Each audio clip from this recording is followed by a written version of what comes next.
Street Kid was secretly washing cars. Until the shop owner discovered the reason and... Michael Johnson arrived every morning at his car dealership in the Williamsburg neighborhood of New York City and found the cars in the showroom spotless, without a speck of dust or a trace of rain. For 3 weeks straight, this mystery puzzled him more and more, especially because the night guard swore he hadn't touched any of the vehicles. It was on a Tuesday dawn that Michael decided to uncover the truth. Hidden behind a pillar in the parking lot across the street, he watched a skinny boy, no older than 12, slip around the back of the store. The boy carried a cracked bucket and some old rags, moving with the precision of someone who knew every corner of that place. Michael froze as he saw the care with which those small hands cleaned every fender, every window, every detail of the most expensive cars he sold. The businessman stood motionless for nearly 2 hours, observing the boy's meticulous work. When the boy finished and prepared to leave, Michael stepped out of hiding. "Hey, kid!" he called softly, not wanting to startle him. The boy froze for a second before dropping the bucket and bolting toward the back gate. But Michael was faster and blocked his path. "Easy, I won't hurt you," Michael said, panting. "I just want to talk." The boy looked around, searching for an escape. His dark eyes held a maturity that didn't match his apparent age. He wore a faded beige hoodie and a brown beanie that hid part of his face. "Please, sir, I didn't steal anything," he whispered, his voice trembling. "I just cleaned the cars. I didn't take a single dollar." "I know," Michael replied, sitting on the ground to be at the boy's level. "I saw you working. I want to know why." The boy hesitated, biting his lower lip. Michael noticed the exhaustion around his eyes and his hands, cracked from the cleaning products. "What's your name?" "Tyler," he answered, after a long silence. "Tyler, I'm Michael, the owner of this shop. You're not in trouble, but I need to understand what's going on. Dear listener, if you're enjoying the story, take a moment to like and especially subscribe to the channel. It helps us a lot as we're just starting out. Now, back to the story." The boy stared at Michael, as if weighing whether he could trust him. Then, in a voice barely above a whisper, he began to tell his story. "My grandma's sick. We live in a little room behind St. Joseph's Church, up the street. Mrs. Dorothy, she's 68 and worked her whole life as a maid, but now she can't do anything anymore. Her legs swell up so bad she can't even stand." Michael felt a pang in his chest, hearing those words from a child's mouth. "And you wash the cars for what?" "To buy her medicine," Tyler answered, wiping away a stubborn tear. "The doctor at the community clinic said she needs pills that cost $120 a month. I tried to find work, but no one wants to hire a kid, so I started cleaning cars at shops around here in the middle of the night." "How much do you charge?" "I don't charge," Tyler murmured. "I just leave a note on the windshield saying I cleaned it, and if they want to give me something, they can leave it at the church gate. Sometimes it's $5, sometimes $10. Yesterday, nothing came." Michael stayed silent for a few minutes, processing that reality. Here he was, complaining when his breakfast was lukewarm, standing before a child who worked through the night to care for his sick grandmother.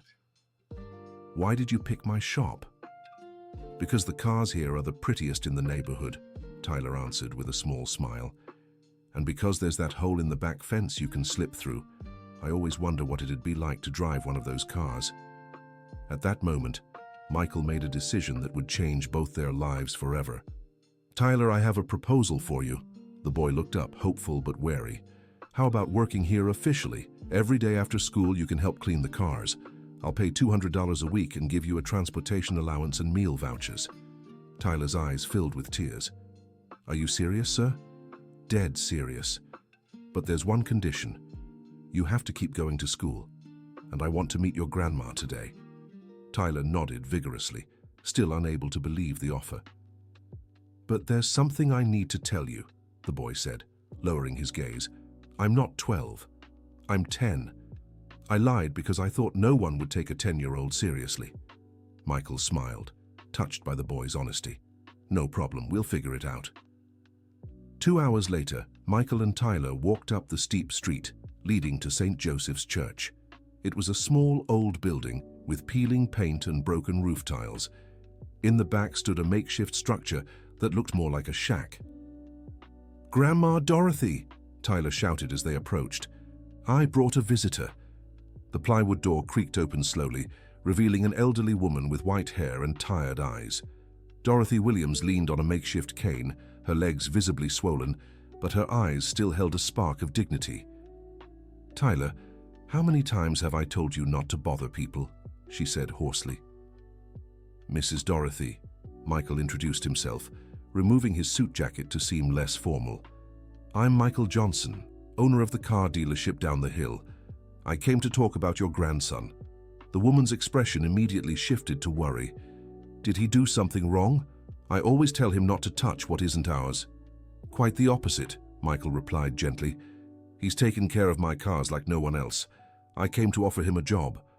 Dorothy studied Michael with suspicion. In her years of life, she'd learned that offers that seemed too good usually came with hidden costs. "What kind of job?" "Cleaning the cars, organizing the shop, simple things. Nothing heavy. And he'll keep going to school as usual." "And how much would you pay?" $200 a week. Dorothy nearly dropped her cane. It was more money than she'd seen combined in the last 6 months. "That's too much," she said warily. "What do you really want?" Michael realized he needed to earn this woman's trust. He sat on a wooden crate that served as a chair and looked her straight in the eye. "Mrs. Dorothy, I'll be honest with you. I run a company that makes millions a year, but I've never seen anyone work with as much heart as your grandson. He's not doing this for easy money. He's doing it out of love for you." Michael's words touched Dorothy's heart. She wiped her eyes with the hem of her dress. "But what if there's trouble? What if someone says it's child labor?" "We'll do everything by the book. He'll only work 3 hours a day after school, and I'll arrange for the best doctors to take care of you."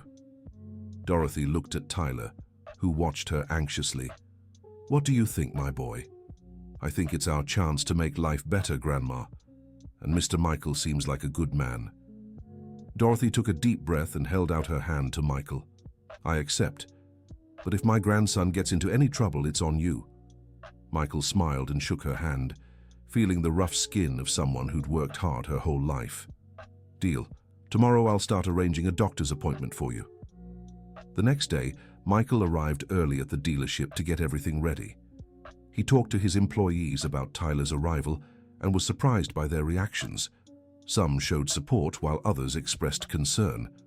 "Boss, with all due respect," said Frank, the most experienced mechanic at the shop, "but this could cause trouble. What if the other employees think we're exploiting a child?" "Frank, do you have kids?" "I have 2. "And what would you do if they were in Tyler's situation?" The mechanic fell silent for a few seconds. "I'd do anything to help them." "Then you understand my decision."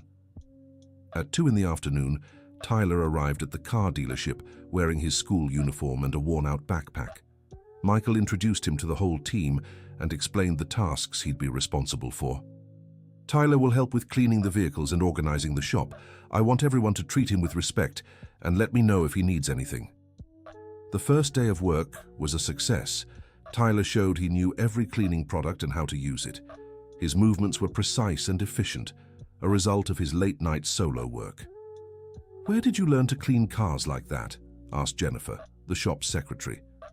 "By watching employees at other shops during the day," Tyler replied, "and testing what worked best late at night." Michael watched from a distance, impressed by the boy's dedication. At 5 in the evening, when Tyler's shift ended, Michael called him for a private talk. "How was your first day?" "Really good, Mr. Michael. Everyone was nice to me." "Tyler, I want you to know you can talk to me about anything here. If someone treats you poorly, if you have problems at home, anything." The boy nodded, still too shy to open up completely. "Can I ask you something, Mr. Michael?" "Of course. Why are you doing this for me and my grandma? We're nothing to you." Michael paused for a moment, thinking about his answer. The truth was, he didn't quite know himself. Maybe it was the memory of his own difficult childhood, or maybe it was just impossible to ignore so much suffering. "You know, Tyler, sometimes we meet special people in life, and when that happens, we have to do our part to help." That night, Michael went home to the Upper East Side with his head full of thoughts. When he arrived, he found his wife Rachel drinking wine on the balcony. They'd been married for 15 years but had no children. Rachel had always preferred to focus on her career as an architect. "How was your day?" she asked, without looking up from her tablet. "I hired a new employee." "Oh? A salesman? Actually, a 10-year-old boy." Rachel finally looked up, her expression surprised. "What do you mean?" Michael told her the whole story, from finding Tyler late at night to his conversation with Dorothy. Rachel listened quietly, but her face grew more and more concerned. "Michael, you can't be serious. Hiring a child is illegal.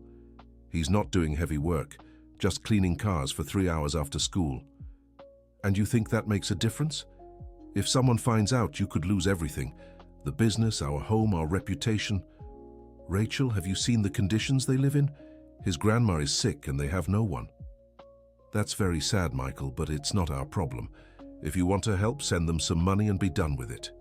Michael felt a wave of disappointment at his wife's reaction. He'd expected more understanding from her. "It's not just about money. The boy needs an opportunity, some dignity." "Dignity? He's 10, he should be playing, not working." "Then what do you suggest? That I ignore the situation?" Rachel sighed, setting her tablet aside. "I suggest you think carefully about what you're doing. We're respected business owners in this city. We can't afford to have legal trouble."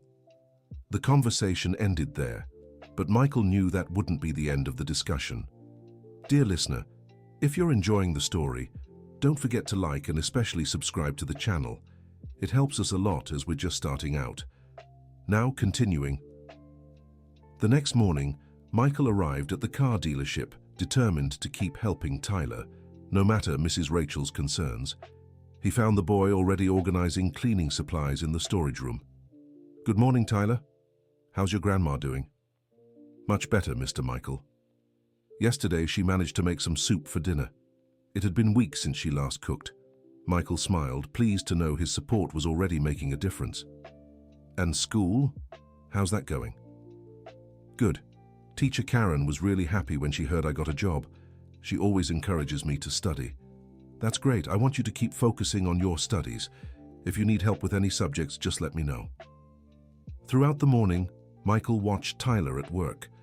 The boy knew every detail about the cars, pointing out tiny scratches that would have gone unnoticed by other employees.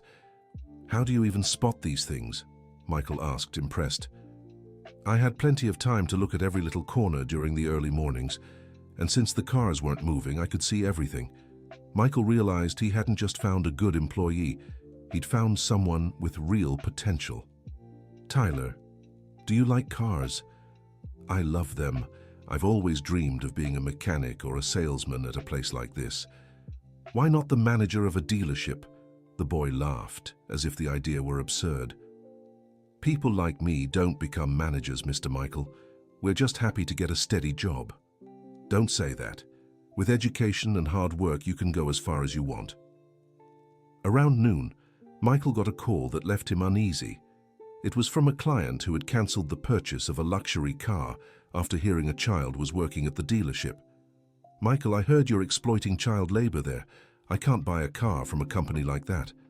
"Mr. Anderson, it's nothing like that. The boy only works 3 hours and I don't care. Kids belong in school, not at work." The call ended abruptly, leaving Michael worried. If word spread, he could be in serious trouble. Later that afternoon, as Tyler was finishing up, Michael called him over for a talk. "Tyler, some people might not understand our arrangement here. If anyone asks about your job, do you know what to say?" "Yes, Mr. Michael. That I help out after school and that everyone treats me well." "Exactly. And remember, you don't have to do anything you don't want to. If you ever feel uncomfortable or want to stop, just tell me." "I never want to stop," Tyler said firmly. "This is the best job in the world." That night, Michael came home to find Rachel visibly upset. She was on the phone when he walked in, and from her tone, it wasn't good news. "I understand. Thanks for letting me know," she said before hanging up. "What happened?" "It was Amanda from the office. She found out you hired a child and is worried about the backlash. Apparently people are already talking." Michael sat on the couch, rubbing his temples. "What did she suggest?" "That you let the boy go before it turns into a scandal." "I'm not doing that." Michael, be reasonable. You barely know this kid. What if he's lying about his grandma's situation? What if it's a scam? Rachel, you're overreacting. I've seen with my own eyes how they live. And did you verify their story? Did you look into them at all? Michael fell silent. He had to admit he'd acted on impulse, driven by emotion. I'll look deeper into their situation. And in the meantime? In the meantime, Tyler keeps working. Rachel shook her head, frustrated. Sometimes you're too stubborn for your own good. The next day, Michael decided to visit Tyler's school to speak with the teacher the boy had mentioned. Franklin Elementary School was a few blocks from the car dealership and needed some paint repairs. I came to talk about the student Tyler Williams, Michael said to the secretary. Oh, Tyler, what a special boy. Teacher Karen will be happy to speak with you. Karen Miller was around 40 years old and had been teaching for over 15 years. Her eyes lit up when Michael introduced himself. So you're the famous Michael who gave Tyler a job. The boy won't stop talking about it. How's he doing in his studies? Very well. He's always been a dedicated student, but in the last few weeks, he's improved even more. He's more confident, more engaged. And before? What was his situation like? Karen's expression grew serious. Can I speak openly with you? Tyler is one of the bravest kids I've ever met. For months, I knew he was struggling, but he never accepted help, always so proud, saying he could take care of his grandma on his own. So his grandma's situation is real then? Unfortunately, yes. Mrs. Dorothy worked for decades as a housekeeper, but developed serious circulatory problems. The community clinic does what it can, but she'd need private medical care. Michael felt relieved to confirm his intuition had been right. Teacher, what else can you tell me about their family? Well, I know Tyler lost his parents very young. His grandma raised him alone and always did everything she could to make sure he studied. She barely knows how to read herself, but she always said education was his only chance for a better life. And his behavior at school? Exemplary. Never got into trouble, always respectful to everyone. The other kids like him, even though he's more reserved.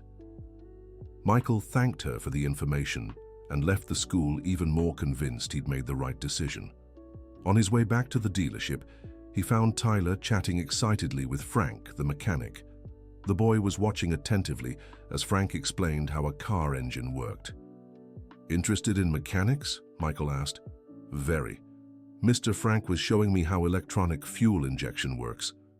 And what do you think? Complex, but fascinating. I never imagined so much happened inside a car.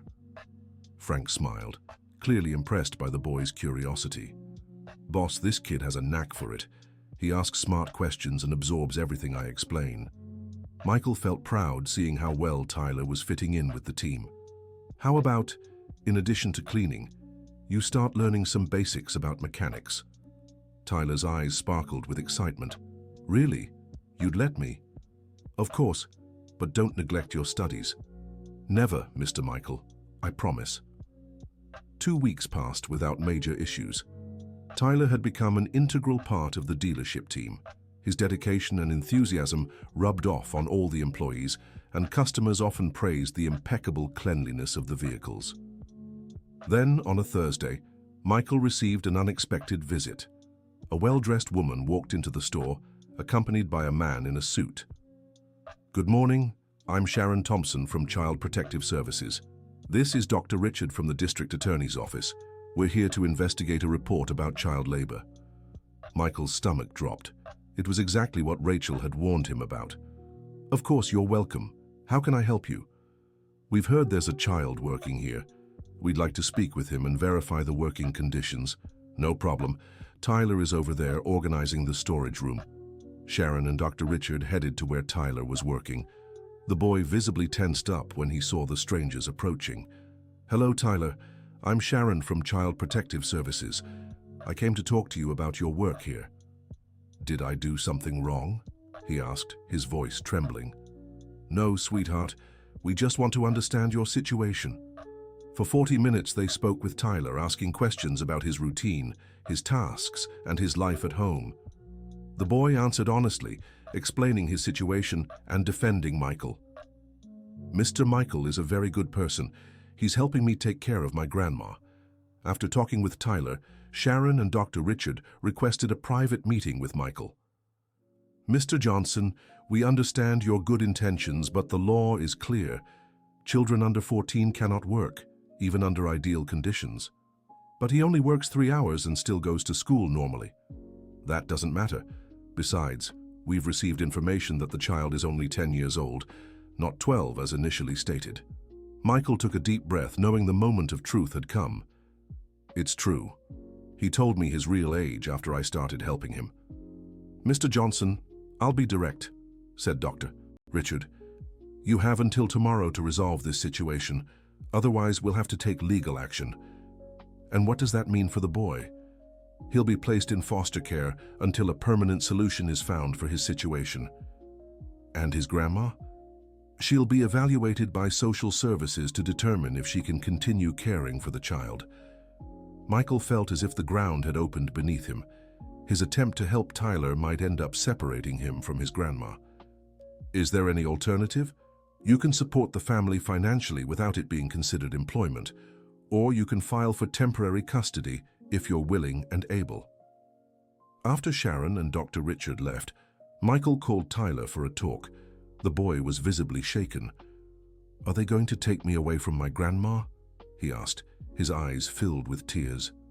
I won't let that happen, Michael promised, though he wasn't sure how he'd keep his word. That night, Michael came home completely drained. Rachel found him in the living room, his head in his hands. What happened? Michael told her about the visit from Child Protective Services and the possible consequences. I warned you this would cause trouble, Rachel said, but her voice didn't carry the "I told you so" tone Michael expected. Instead, she sounded genuinely concerned. What am I going to do, Rachel? I can't let them take that boy away from his grandma. Rachel sat beside her husband, taking his hand. What alternative did they suggest? Financial support without it being considered work or filing for custody. Custody? Temporary. To keep the child safe while we resolve the situation. Rachel was silent for a long moment. Michael, do you really want to do this? I do. I can't abandon that child now. Then let's do it right. I'll call my lawyer first thing tomorrow. Michael looked at his wife, surprised by her change of heart. Are you sure? I am. Maybe I was too harsh before. Hearing you talk about their situation made me realize sometimes we have to do what's right, no matter the risks. The next morning, Michael arrived at the car dealership determined to find a solution. He found Tyler already working, but clearly worried. How's your grandma? She cried all night. She's afraid they'll take me away. Tyler, I promise I'll fix this, but I need you to trust me. I trust you, Mr. Michael. You're the only person who's ever really helped me. Around 10 o'clock, Rachel arrived at the dealership with the family lawyer, Mr. Benjamin Patterson. Michael, Mr. Benjamin will explain our legal options. Well, there are a few possibilities, the lawyer began. The first is emotional sponsorship, where you become the child's godparents, offering support without removing custody from the grandmother. And the second? Temporary custody, if it's proven that the grandmother isn't able to care for the child. But she is capable, Michael protested. She just needs medical and financial support. Then sponsorship would be the best option. You can help financially, oversee his education, provide medical support, but the child stays with his grandmother. Michael felt immense relief. And this is legal. Completely. In fact, there are government programs that encourage this kind of support. How long will it take to arrange? If we start today, we can have everything ready in a week. Dear listener, if you're enjoying the story, take a moment to like and especially subscribe to the channel. It helps us a lot as we're just starting out. Now, continuing. That afternoon, Michael and Rachel went to visit Dorothy to explain the situation and propose emotional sponsorship. Mrs. Dorothy, we came to talk about Tyler's future. She greeted them with a mix of hope and apprehension. Are they going to take my grandson from me? Not if we can help it, Rachel replied gently. We want to propose something that could solve all the problems. Michael explained the concept of emotional sponsorship, detailing how it would work in practice. You'd become Tyler's legal godparents. That means you can help with his education, health, and other needs, but he'll keep living here with you. And what would my obligation be? Rachel asked. Just keep being the loving grandmother you've always been, Michael answered. Dorothy wiped the tears rolling down her face. And Tyler, what does he think about this? We'll talk to him now, Rachel said. When Tyler came home from school and heard the proposal, his reaction was immediate. Does this mean I can keep living with Grandma and you'll be like family to me? Exactly, Rachel replied, already emotional. And I can still learn about cars? Of course, in your free time, always putting school first. Tyler looked at his grandmother, who nodded encouragingly. Then I accept, but on one condition. What? Michael asked. That when I grow up and get a real job, I'll pay back all the money you spend on me. Michael and Rachel laughed, touched by the boy's nobility. Deal, Michael said, but you'll have to study hard to get a good enough job to pay us back. I'll study to be the best employee you've ever had. A week later, all the paperwork was signed. Tyler Williams officially had Michael and Rachel Johnson as his emotional sponsors. The first step was taking Dorothy to a specialist who diagnosed her circulation issues and prescribed proper treatment. Mrs. Dorothy, with the right treatment and physical therapy, you can have a much better quality of life, the doctor explained. Doctor, it's been so long since I've had a private appointment. Thank you for treating me with such kindness. That same day, Michael and Rachel decided to do something special. They took Tyler and Dorothy to see their home in the Upper East Side. Wow, Tyler exclaimed when he saw the house. It's bigger than the whole church. Rachel showed them every room, explaining the decor details. Dorothy admired everything in silence, clearly impressed but trying to maintain her dignity. Mrs. Dorothy, Rachel said, I want you to know our home is always open to you, especially on weekends. Mrs. Rachel, we don't want to be a bother. It wouldn't be a bother. It'd be a pleasure to have you here. That night, during dinner, Rachel made a revelation that surprised Michael. You know, Michael, today I realized something important. What? For years I've been saying I don't want children because I prefer to focus on my career, but the truth is I've always been afraid of not being a good mother. And what changed? Seeing how Tyler looks at me with so much affection and respect, I realized being a mother isn't about being perfect. It's about being present and truly caring. Michael held his wife's hand, moved. Does this mean? It means that if we ever have our own children, or if we need to care for Tyler more closely, I'll be ready. 2 months had passed since the mentorship began. Tyler had become a completely different boy, more confident, more talkative, with bigger dreams. His grades at school had improved significantly, and he'd discovered a passion for math. Mr. Michael, he said one morning, Teacher Karen said I have a knack for numbers. What if I learn the financial side of the car dealership too? Great idea. I'll ask Jennifer to teach you some basics about spreadsheets and financial control. Dorothy's transformation was also remarkable. With proper medical treatment, her legs had significantly reduced in swelling, and she could now walk without a cane. Moreover, Rachel had proposed something that changed her routine completely. Mrs. Dorothy, how about working as our housekeeper? It wouldn't be hard work, just organizing the house and preparing some meals. But Mrs. Rachel, I don't want you to do this just out of pity. It's not pity. It's because I need someone trustworthy taking care of our home, and I don't know anyone more honest than you. Dorothy accepted the offer, and for the first time in years, she had a steady income and professional dignity. One day, while organizing Michael's papers, Rachel found an old folder with personal documents. Curious, she began flipping through it and discovered something that left her speechless. There was an old photo, yellowed with time, showing Michael at 5 years old next to a young woman Rachel didn't recognize. On the back of the photo was written, Michael and Dorothy, 1985. Rachel rushed to the car dealership, photo in hand. Michael, I need to show you something urgent. What is it? Rachel showed the photo, watching the shock spread across her husband's face. Where did you find this? In your old documents. Michael, who is this woman? Michael took the photo with trembling hands. She was my family's housekeeper when I was little. Dorothy Williams. Williams? Like Tyler's grandmother? It must be a coincidence. Williams is a very common last name. Michael looked closely at the photo. Doesn't this woman remind you of someone? Michael studied it more carefully. The woman in the photo had features that truly resembled Dorothy, but 40 years younger. It can't be. That would be too much of a coincidence. Or maybe it's fate bringing you two back into each other's lives. That afternoon, Michael came home still troubled by the discovery. He found Dorothy in the kitchen preparing dinner. Mrs. Dorothy, may I ask you a personal question? Of course, Mr. Michael. Did you ever work as a housekeeper for other families here in New York City? Dorothy paused, her expression thoughtful.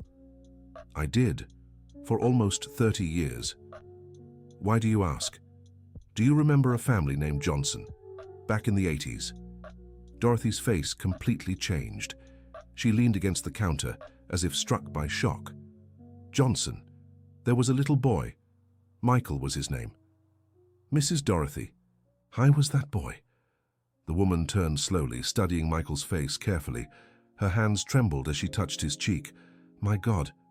Mikey, the little boy I took care of. Michael felt tears streaming down his face. Yes, it's me. You took care of me when my mother got sick. Dorothy broke down in tears, hugging Michael as if he were still that 5-year-old boy. I looked for you for years after I left your family's home. I wanted to know if you were okay, if you had managed to study. Jazz, why did you leave? I never understood. Dorothy's expression grew more serious. Your mother accused me of stealing a piece of her jewelry. I never stole anything in my life, but she didn't believe me. I was fired on the spot. Michael vaguely remembered that day. His mother had been hysterical, yelling at Dorothy, and then she simply vanished from his life. You didn't steal anything, I'm sure of it. Thank you for believing me, Mikey. I mean, Mr. Michael. To you, I'll always be Mikey. That night, Michael told Rachel about his conversation with Dorothy and the confirmation that she was indeed the same person in the photo. It's amazing how life comes full circle, Rachel remarked. She took care of you as a child, and now you're taking care of her grandson. It's like a debt being repaid, isn't it? Or like fate correcting an injustice from the past. The next day, Michael decided to tell Tyler the whole truth. Tyler, I need to tell you something about my history with your grandmother. The boy stopped what he was doing, giving his full attention. When I was a child, around your age, your grandmother took care of me. She was like a second mother to me for a few years. Really? Grandma never told me that. She probably didn't know I was the same Michael. So many years passed, and I changed a lot. So, you're helping me because Grandma helped you? No, Tyler. I'm helping you because you deserve to be helped, but discovering this connection with your grandmother makes everything even more special. Tyler smiled, understanding the magic of that moment. That's so cool, Mr. Michael. It's like we've been a real family for a long time. We just didn't know it. 2 weeks after the discovery, Michael received an unexpected visitor at the car dealership. It was an elderly man, well-dressed, who seemed nervous. Mr. Michael Johnson? Yes, that's me. How can I help you? My name is George Baker. I heard Mrs. Dorothy Williams works here. She works at my house, actually. Is there a problem? On the contrary, I need to speak with her about something very important, something that happened many years ago. Michael was intrigued by the man's mysterious tone. Can I ask what it's about? George hesitated for a moment before answering. I'd rather speak to her first, but I can say it's about an injustice that needs to be set right. That afternoon, Michael took George to his home. When Dorothy saw the man, she visibly paled. George Baker? Hello, Dorothy, we need to talk. Michael and Rachel watched the tension in the air. Do you know each other? Rachel asked. We do, Dorothy replied, still in shock. George worked in the same house as me many years ago. George took a deep breath before speaking. Dorothy, I came here to ask for your forgiveness and to tell the truth about that day. What day? Michael asked. The day your mother accused Dorothy of theft, George answered. I was the family driver at the time. Dorothy slowly sat down, as if bracing herself for something difficult. Go on, she said. Dorothy, you never stole that jewelry.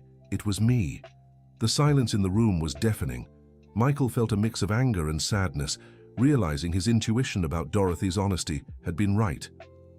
Why did you do it? Dorothy asked, her voice trembling. My daughter was sick and I needed money for her treatment. I thought I could sell the jewelry and pay the money back later. But when your mother discovered the theft and accused Dorothy, I was too scared to tell the truth. And you let her be fired unfairly? Michael asked, clearly irritated. I did, and it's haunted me all these years. When I found out Dorothy was working here, I decided it was time to tell the truth. Dorothy stayed silent for several minutes, processing the revelation. Dorothy, George continued, I know I can't undo the harm I caused, but I brought something that might help. He took an envelope from his jacket and handed it to her. It's a letter confessing everything, acknowledging your innocence, and there's also a check for an amount that can compensate, at least financially, for all these years of injustice. Dorothy opened the envelope with trembling hands. The check was for a considerable sum. George, I don't know what to say. Say you forgive me. That's all I ask. Dorothy looked at Michael, then at Rachel, as if seeking guidance. Dorothy, Michael said, the decision is yours. But know this letter officially proves your innocence. And the money can secure your financial stability for the rest of your life, Rachel added. Dorothy stood up and walked over to George. I forgive you, George. We all make mistakes. What matters is that you had the courage to own up to them. George broke down in tears, clearly relieved after carrying that burden for so many years. That night, during dinner, the family discussed the impact of the revelation. Now I understand why my mother never wanted to talk about Dorothy again, Michael said. She probably found out the truth later and was ashamed of what she'd done. What matters is that everything's clear now, Rachel replied. And Grandma's rich, Tyler exclaimed, still processing the day's news. Not rich, my boy, Dorothy corrected, but finally at peace. 3 months later, the family's life had settled into a new routine. Tyler kept studying and working a few hours at the car dealership. Now officially as a junior apprentice since he'd turned 14, his passion for cars had grown into a genuine interest in business administration. Mr. Michael, he said one morning, I want to study business administration after high school. Excellent choice. And where do you plan to work after graduating? Here, of course. I want to be your partner one day. Michael smiled, proud of the boy's ambition. Partner? That's a very ambitious goal. Teacher Karen always says we should dream big, and my dream is to have a chain of dealerships across the United States. Rachel, who was listening, stepped closer. Tyler, you know that to be Michael's partner, you'll need to invest your own money too. I know. That's why I'll study hard, work hard, and save every penny I earn. Dorothy, who had become a constant presence in the couple's home, joined the conversation. My grandson's always been a dreamer.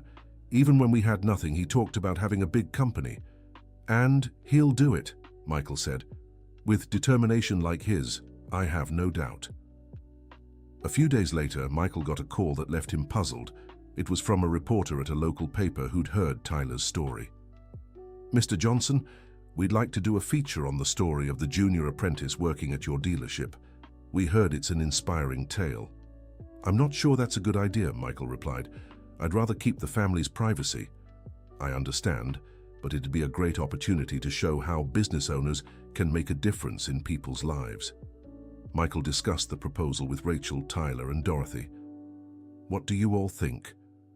I think it could be good, Rachel said.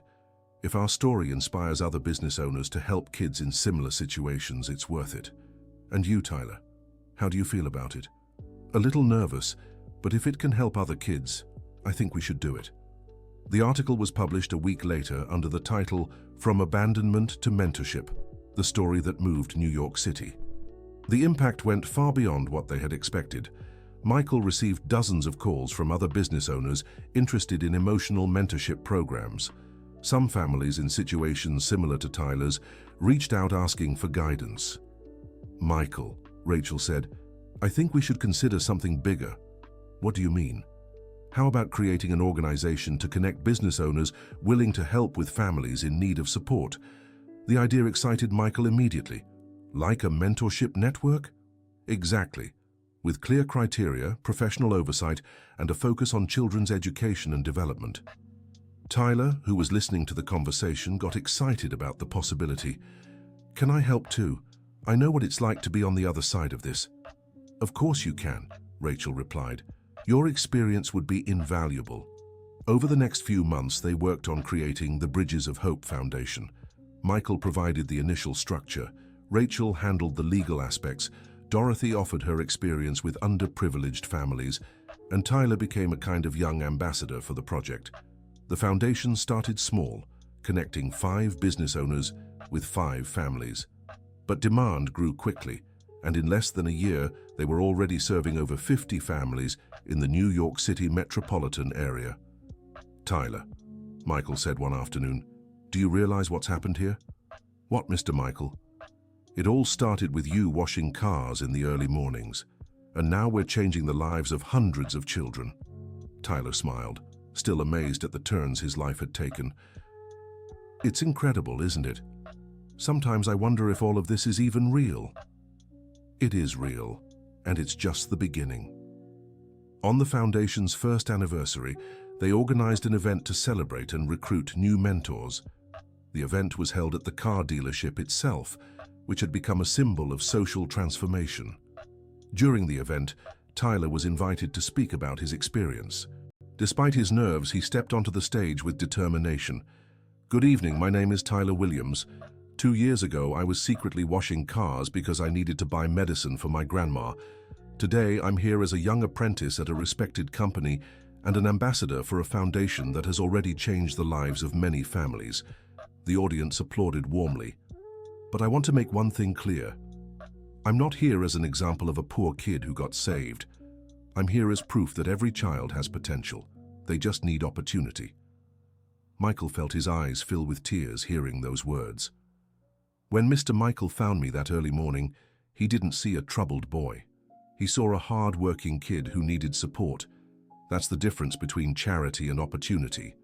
The crowd rose in an emotional standing ovation. So, I ask everyone here, don't see the children you'll mentor as pitiful. See them as future doctors, engineers, business owners, because that's who they are. After the speech, Michael stepped onto the stage to speak. "When I met Tyler, I thought I was helping a child. I realized, in truth, he was the one who helped me. He helped me remember that success only matters when it's shared." Rachel was also invited to speak. 2 years ago, I was a woman focused solely on my career, who thought I had no time for social causes. Today, I've learned that helping others is the most rewarding thing I've ever done." Dorothy, though shy, also wanted to say a few words. "I raised my grandson alone, always afraid I couldn't give him the opportunities he deserved. Today, I see that a family's love doesn't depend on blood ties, but on ties of the heart." The event was an absolute success. 20 new business owners signed up as sponsors, and 15 families were helped that same night. 2 years had passed since that first dawn. Tyler, now 16, had become a confident and determined young man. His grades at school were excellent, and he had already been accepted into a technical business administration course. "Mr. Michael," he said one morning, "I have a proposal for you." "I'm listening." "How about I start working officially at the car dealership while I take the technical course, part-time with a proper contract and everything?" Michael smiled. The boy who once feared being caught washing cars was now negotiating work contracts. "And what would your role be?" "Administrative assistant. I can help with spreadsheets, customer service, inventory management." "And the salary?" "A fair wage. I'm not asking for favors, just an opportunity to grow professionally." Michael extended his hand to Tyler. "Deal. Welcome officially to the team." Rachel, who was watching the scene, was moved to see how much Tyler had grown. Tyler, can I ask you a personal question? Of course, Aunt Rachel. Do you still remember what your life was like before you met Michael? Tyler thought for a moment before answering. I do, but not with sadness. I remember with gratitude because those hardships taught me to value every opportunity I have today. And what's changed in you? Before, I only thought about surviving. Now, I think about living, about dreaming, planning for the future, making a difference in other people's lives. Dorothy, who had stepped closer to listen, added, "What makes me proudest of my grandson isn't what he's achieved, but who he's become. A young man who never forgot where he came from and always wants to help those still struggling." On the eve of the 3rd anniversary of the day Michael and Tyler met, Rachel shared news that surprised everyone. "Michael, I have some news." "What news?" "I'm pregnant." Michael was speechless for a few seconds. "Really? Completely? 2 months along?"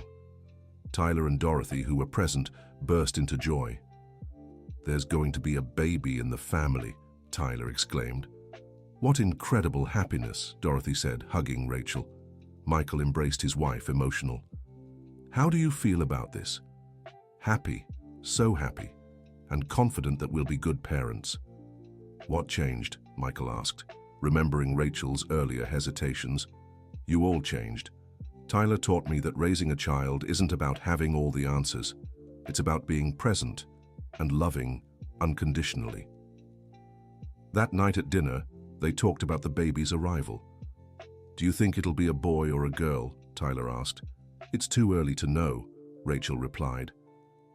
"Either way," Michael said, "what matters is that they're healthy. And they'll have an amazing big brother," Rachel added, looking affectionately at Tyler. "Big brother?" Tyler asked, touched. "Of course. You're part of this family. Always will be." Dorothy wiped the tears streaming down her face. "I never imagined I'd see my grandson as part of a family as beautiful as this." 6 months later, Rachel gave birth to a girl named Hope. The name was chosen by Tyler, who said her arrival represented hope for an even brighter future for the whole family. At the hospital, as Michael held his daughter in his arms, Tyler watched with a grin from ear to ear. "She's beautiful, Uncle Michael." "She is, and she'll have the best big brother in the world. I promise I'll always take care of her and protect her." "I know you will." Rachel, still recovering, called Tyler to her bedside. "Tyler, I want to thank you for something very important." "What for, Aunt Rachel?" "For teaching me that family isn't defined by who you're born with, but by who chooses to stay together." 5 years had passed since that first early morning at the car dealership. Tyler, now 21, had completed his technical course and was studying business administration at a private college with a scholarship he earned on his own merit. The dealership had grown significantly, and Michael decided it was time to fulfill the promise he had made years earlier. "Tyler, remember when you said you wanted to be my partner?" "I do. Why do you ask?" "Because the time has come. I want to offer you 15% of the company." Tyler was speechless. "Mr. Michael, I don't have the money to buy a share in the business." "You don't need to buy it. You've already paid for it with your hard work, dedication, and loyalty all these years." "But that's not fair to you." "Tyler, this business grew tremendously after you arrived. Your dedication, your ideas, your energy brought in customers and improved our results. You deserve to be a partner." Michael pulled a contract from the drawer. "Here's everything official. 15% of Johnson Motors is now yours." Tyler held the document with trembling hands, reading every line carefully. "I don't know what to say." "Say you accept, and that we're going to make this company the largest dealership network in the United States." "I accept," Tyler exclaimed, hugging Michael. Rachel, who had witnessed the whole scene, stepped forward to congratulate the new partner. "Congratulations, Tyler. You deserve every cent of this share." "Thank you, Aunt Rachel. I promise I won't let you down." "You never have," Michael replied, "and I'm sure you never will." Dorothy, now 73 but still active and healthy, was the most emotional about the news. "My grandson, a partner in a big company. If your mother were alive, she'd be so proud. She must be proud, Grandma, wherever she is." That evening, The family gathered for a special dinner to celebrate. Hope, now 5 years old, didn't fully understand what was happening but could feel the adults' joy. "Daddy, is Tyler going to be rich now?" she asked innocently. "It's not about becoming rich, sweetheart. It's about being recognized for your hard work." "And will he still be my brother?" "Always," Tyler answered, scooping her up in his arms. "Nothing will ever change that." During dinner, Michael made a special toast. "7 years ago, I found a boy washing cars in secret. Today I raise a glass to my partner, who is also the son of my heart. And I toast," Tyler said, "to the family who taught me that life's greatest treasures can't be bought with money." Rachel raised her glass. "I toast to all of you, who taught me that true love knows no barriers or prejudice." Dorothy, her voice trembling, added, "And I toast to life for giving me the chance to see my grandson become a good man and be part of such a special family." Hope, not wanting to be left out, lifted her juice cup. "I toast to all of you because you're the best family in the world." Everyone laughed and embraced, sealing that special moment.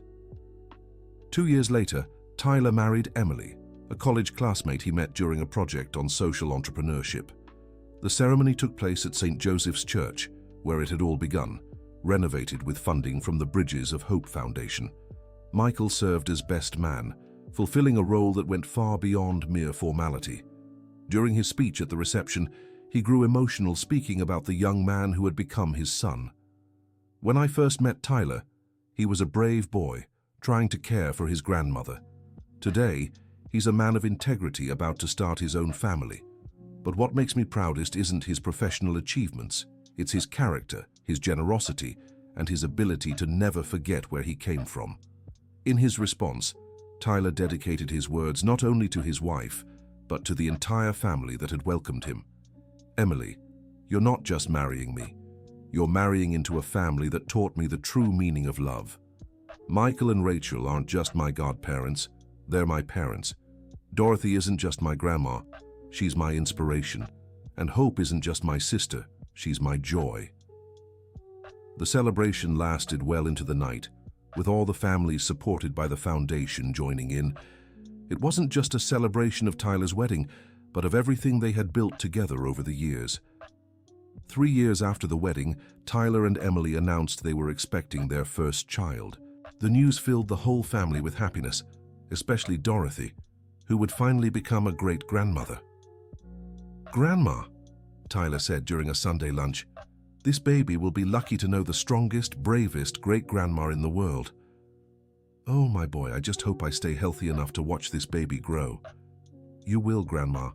We still have many years ahead of us." Michael and Rachel were also moved by the prospect of becoming grandparents. "It's amazing how life comes full circle," Rachel remarked. "Tyler came into our lives as a child who needed help, and now he's giving us a grandchild." "That's the circle of life completing itself," Michael replied. The Bridges of Hope Foundation had expanded to other cities, serving over 500 families across New York State. Tyler had become the foundation's executive director, combining his personal experience with the knowledge he gained in college. "Tyler," Michael said one morning, "I have a proposal for you." "I'm listening." "How about we expand the foundation nationwide?" "That's been my dream for a long time, but we'd need a lot of investment." "I have some contacts who are interested in supporting us, and you have the credibility to lead this project. It would be incredible to help children all over the United States." "Then let's move forward. The boy who washed cars at dawn is now going to change the lives of thousands of children across the country." 2 months later, Tyler was invited to speak before Congress about public policies for children. It was the official recognition of all the work he had done over the years. "Honorable representatives and senators," Tyler began, "I'm not here as a public policy expert. I'm here as someone who lived through the reality of being a child in need." The chamber listened in respectful silence. 10 years ago, I secretly washed cars to buy medicine for my grandmother. Today, I lead a foundation that helps hundreds of families. The difference between those two realities was one thing: opportunity. We don't need handouts that perpetuate dependency. We need policies that offer real opportunities for growth and development. The speech was a success and led to the approval of a bill encouraging partnerships between private companies and families in need. 6 months later, Emily gave birth to a boy named Michael, in honor of the man who changed the family's destiny. At the hospital, 4 generations gathered to welcome the newest family member. "Dorothy," Michael said, holding the baby, "look how many lives changed because of your courage in raising Tyler."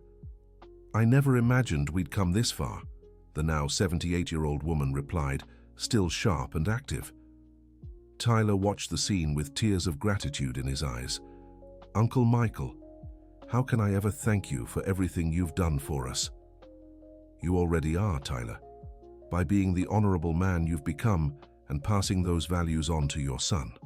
Rachel, holding 10-year-old Hope, added, "This is the greatest legacy we can leave, a family united by love and respect."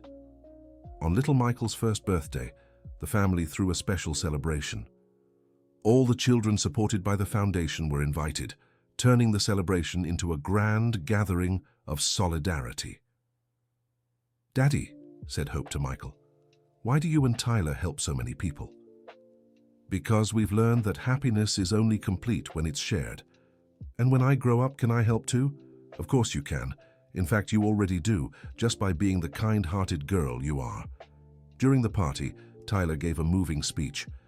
11 years ago, I was sneaking through these streets at dawn, washing cars to survive. Today, my son plays in this same neighborhood, but with a completely different future ahead of him. That didn't happen by chance. It happened because good-hearted people believed in a child's potential and invested in it. So I ask each of you, look around and see how many children still need an opportunity. Be the change these children need. The audience was deeply moved by Tyler's words, and many volunteered to become new sponsors at the foundation. 5 years later, the Bridges of Hope Foundation had become a national model for mentorship programs. Tyler was invited to advise the federal government on creating public policies for children. "Michael," Tyler said in a private conversation, "sometimes I stop and think about how surreal all this is." "Why?" "A boy who used to live in the back of a church now has access to the most important offices in the country." "Tyler, you earned this on your own merit. No one handed you anything for free." "I know, but it all started that one night when you could have just turned me over to security." "And why didn't I?" "I don't know. What went through your mind at that moment?" Michael thought for a few seconds before answering. "I remember seeing a determination in your eyes that impressed me. And I thought, this boy isn't doing this out of malice, he's doing it out of love. And that was enough to change your decision." "Yes, sometimes the difference between helping someone and ignoring them is just a second of reflection." Dorothy, now 83, still lived with Michael and Rachel, but had developed some health issues. Even so, she remained sharp and proudly followed her grandson's achievements. "Grandma," Tyler said during a visit, "how do you feel seeing everything we've accomplished?" "I feel fulfilled, my boy. I raised you with so much love, even when I couldn't give you everything you deserved. And now I see that love was enough." "It was more than enough, Grandma. It was everything." "Tyler, can I ask you something?" "Of course, Grandma, anything." "Never forget where you came from, and whenever you can, reach out to those still in the place you once were." "I promise, Grandma.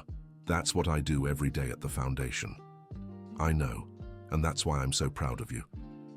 By the end of that year, Dorothy was hospitalized with heart complications. The whole family took turns staying with her.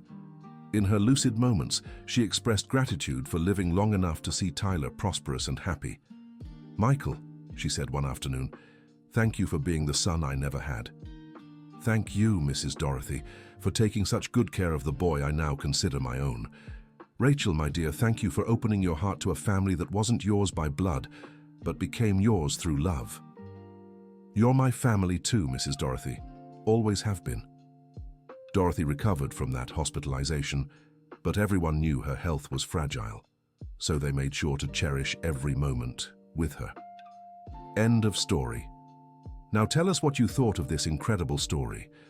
Do you believe love and determination can transform lives like they did for Tyler?